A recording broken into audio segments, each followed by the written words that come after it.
Obrigado a todos os presentes, obrigado ao pessoal da organização pelo convite e a disponibilidade. Nos passaram aí a incumbência de falar um pouquinho sobre as considerações e oportunidades do setor de mobilidade. Eu tentei expressar aqui algumas opiniões de uma forma geral, do qual o Instituto vem trabalhando um pouquinho nesse tema. Acho que os senhores viram aí no encarte que foi colocado à disposição da feira, uma carta sobre eletromobilidade que nós acabamos construindo com a BVE. Né? Mas sobre o Instituto, para quem não conhece, nós temos aí mais de 100 anos, estamos fazendo esse ano 106 anos de existência.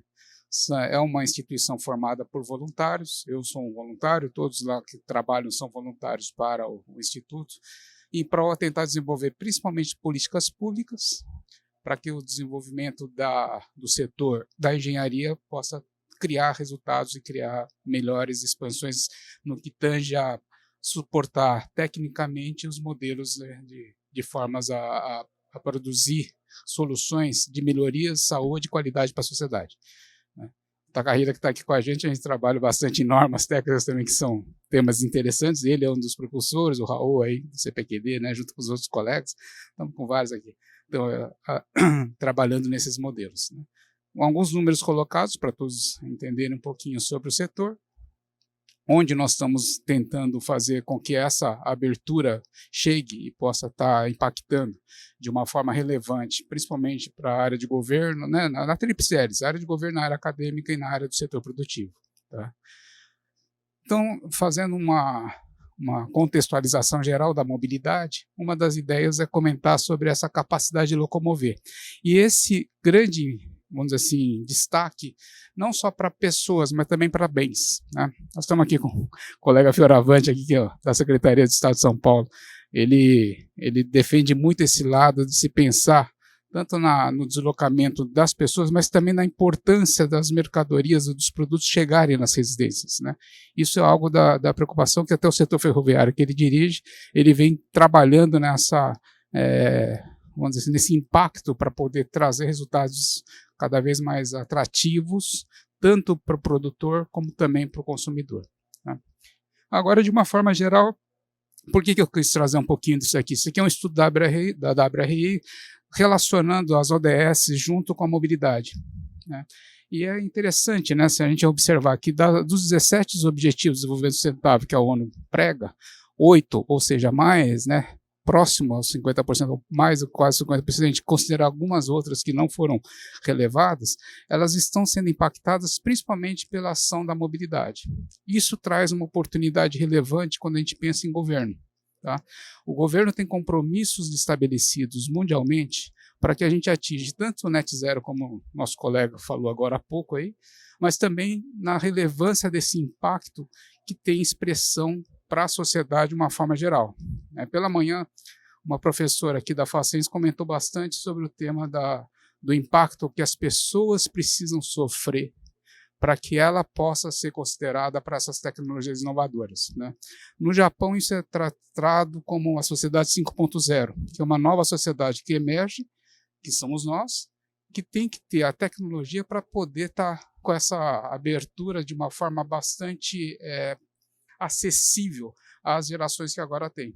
Nós estamos numa situação, né, que, com essa alta expectativa de vida, nós estamos numa situação diferente que a gente precisa começar a se adaptar. Qual é ela? Principalmente esse fato de a gente estar vivendo várias gerações no mesmo momento. Há pouco tempo atrás, a gente tinha o quê? 2, 3 gerações vivendo no mesmo momento. Hoje nós chegamos a ter até 5 gerações ou mais vivendo no mesmo momento. Né? A gente fala que hoje, nossa idade, a gente chega a ter várias pessoas com 100 anos ou mais, são 5 gerações convivendo no mesmo momento. Se a gente pensar em desenvolver tecnologias e inovações apenas para a geração que está emergindo, essas gerações um pouco mais antigas, né, vamos dizer assim, elas sentem dificuldades de acesso. Até a gente brincou outro dia num encontro, tivemos há pouco tempo, relacionado ao fato da gente comentar assim, do controle remoto da televisão de casa. Controle remoto da televisão de casa, quando a gente está lá com os nossos avós, bisavós, a gente fecha aqueles 100 e poucas teclas e deixa 3. Né? Liga, desliga, volume e trocar canal. O resto eles não precisam. né? Então, será que o controle remoto sem teclas é eficiente? Será que não seria melhor ter um controle remoto de 3 teclinhas só, para todos poderem ter acessar e ter o serviço da televisão chegando a todos, né? E não aquele monte de informação que tem que se adaptar. Então, isso é o questionável, que é até para a mobilidade. Se a gente olhar uma mobilidade de uma forma um pouco mais ampla, né? E eu estou colocando um carro, mas aí podia ser qualquer coisa de mobilidade, né? Porque quando a gente fala em mobilidade, não é só carro. A gente está falando de caminhão, estamos falando de avião, estamos falando de trem, estamos falando de navio, barco. É algo que a gente esquece, né? Nosso norte do país, ele opera com barco, ele opera com navegação. Lá a população se desloca com barquinho, tá? E isso também não deixa de ser isso também é uma mobilidade que a gente tem que tomar atenção quando a gente olha como o Brasil, né? Como um país que é praticamente um continente inteiro. Então, se nós olharmos nisso, nessa simplificação aqui, vamos dizer assim, do sistema, o que a gente observa? Um motorzinho pequeno, né? Em cima de um chassi, em cima de uma plataforma, que está transmitindo essa tração para as rodas, que estaria transmitindo para uma hélice de um veículo, né, que pode ser um avião, pode ser um barco ou qualquer outro. Essa simplificação demonstra o quê? Que a gente vai ter menos peças, que nós temos menos peças a colocar.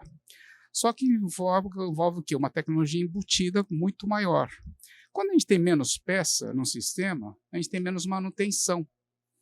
Essa menor manutenção e menor desgaste provoca uma vida útil maior desses equipamentos que agora a gente está usando para mobilidade. Isso quebra um paradigma daquele lá, o carro tem viabilidade de 5 anos, né? Um caminhão vai ter 10 anos. Isso aí vai mudar. Por que muda? Porque a expectativa de vida dela amplia. Então, esse que a gente chama de powertrain, né?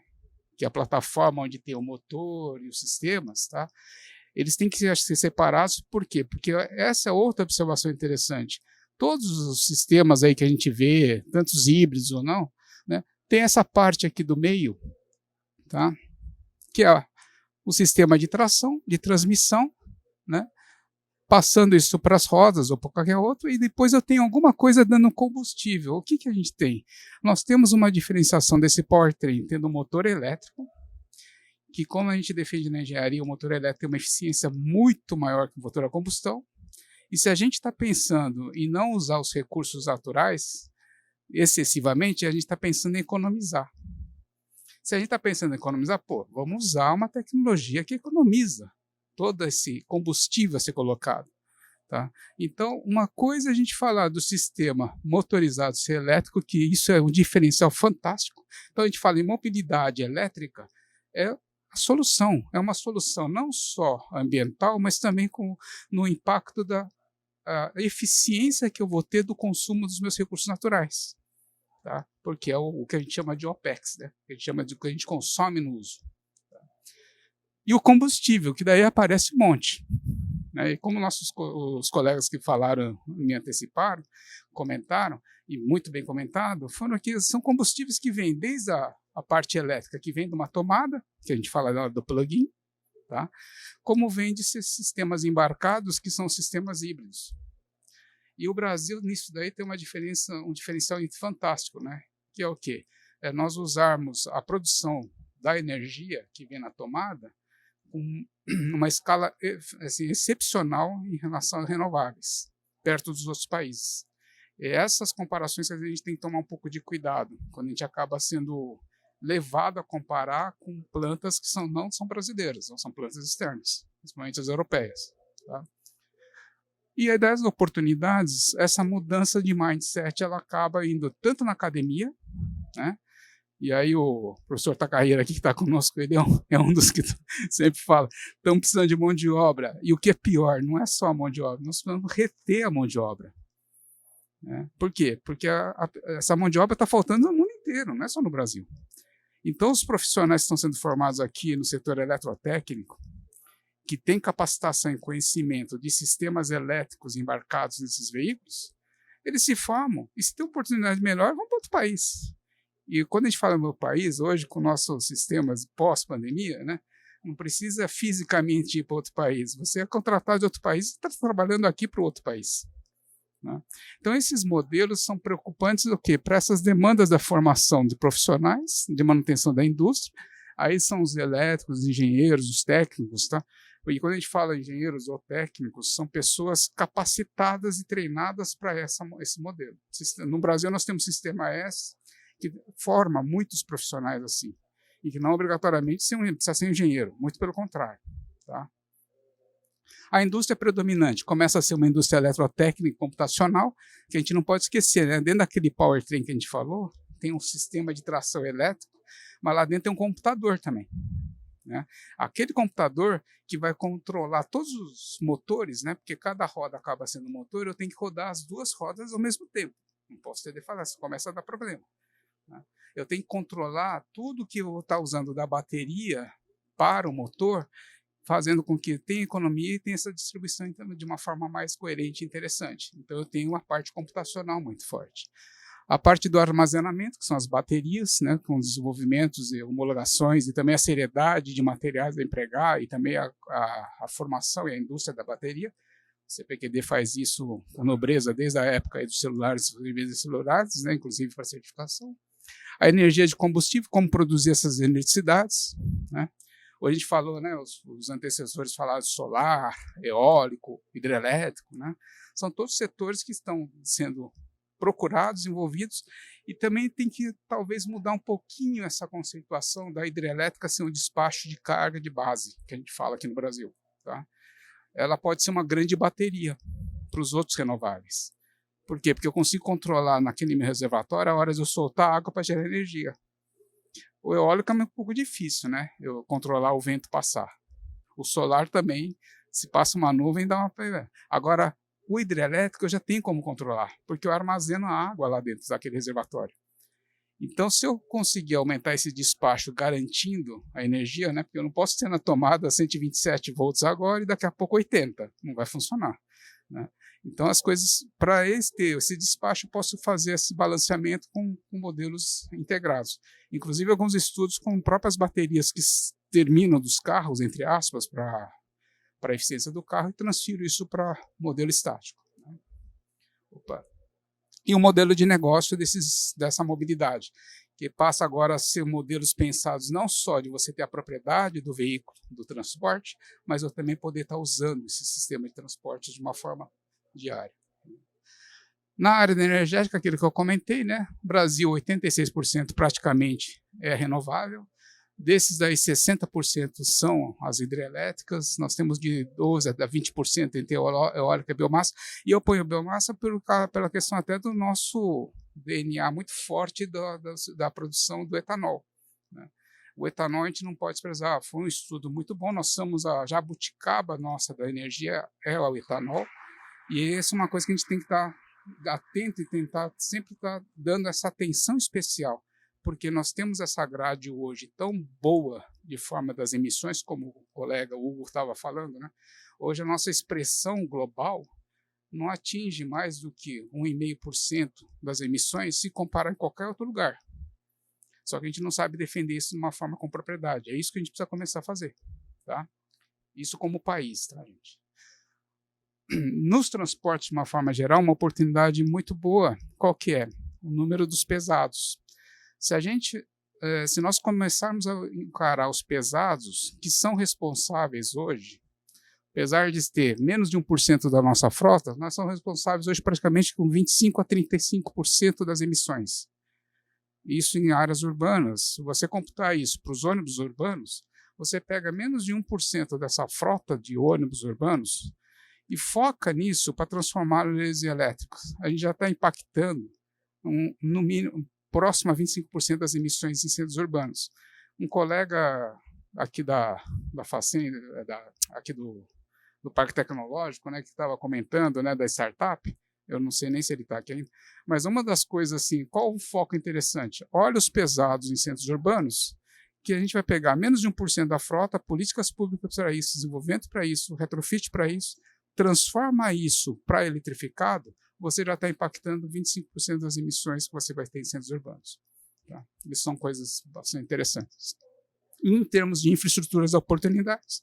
Tem tanto nos pontos, aí o Raul sempre me corrige, pontos de recarga, né, Raul? Pontos de recarga, tá? Equipamentos eletropostos como negócios, né, de uma forma geral, como o colega já falou, não vou repetir essa mudança, né, de cabeça em relação a postos em um lugar que eu paro com o carro, abasteço e vou embora, né, ele começa a ter um perfil diferente. As vias de recargas como infraestrutura, né, tem as vias de catenárias, que são esses fios que ficam no ar e você faz o carregamento, como também agora tem de vias que você tem implantado isso por indução, energia de indução. Tá? E os renováveis, que eu não podia deixar de colocar aqui, que as indústrias dos renováveis, para nós, é muito importante. Tá? De uma forma geral agora, acabou pondo o PPT.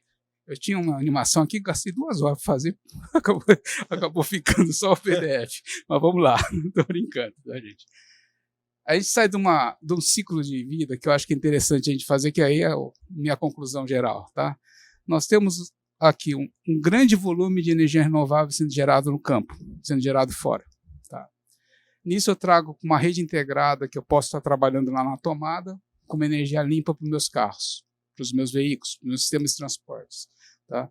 Se eu colocar isso embarcado também nas biomassa e no hidrogênio, eu ainda melhoro essas funções enquanto eu estou fazendo gradativamente uma migração de modelos.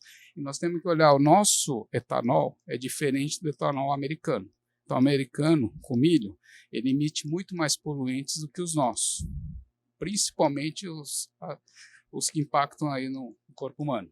Tá? Então, a gente tem que olhar com muito carinho o nosso etanol, e tomar cuidado com as comparações com os etanóis que estão sendo feitos estudos com o etanol do milho que é americano. Tá?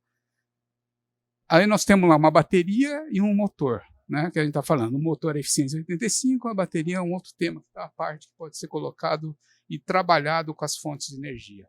Tá? Disso a gente tem o quê? Uma indução veicular interessante, né, que você tem o powertrain separando. Isso nos vários formatos, tanto com a colocação, e aqui a gente muda um pouquinho, que até mudei, não está muito claro no slide, mas normalmente nas bibliografias que nós temos, aqui aparece o combustível fóssil. Aqui eu colocaria pelo nosso combustível de etanol, tá? Que a gente acaba tendo um impacto dos renováveis bem interessante. Todos os sistemas de transportes, isso tudo são etapas ou blocos das oportunidades que a gente pode ter, obviamente, nessas considerações do sistema de eletrificação. Tá? O custo de propriedade, como isso interfere, e toda a lógica do ciclo de vida e do ciclo de produção e fabricação nesses impactos, tanto de fabricação, geração de energia, fabricação, sistemas de abastecimento, infraestrutura e o modelo de negócios da operação. Tudo isso fecha em cima, inclusive, da economia circular, quando a gente olha a forma de você fazer a reciclagem e a destinação dos resíduos que você pode ter. Todos os modelos são gradativamente colocados em uma forma de impacto direto das oportunidades novas, de novos mercados que devem estar acontecendo daqui para frente. Ok?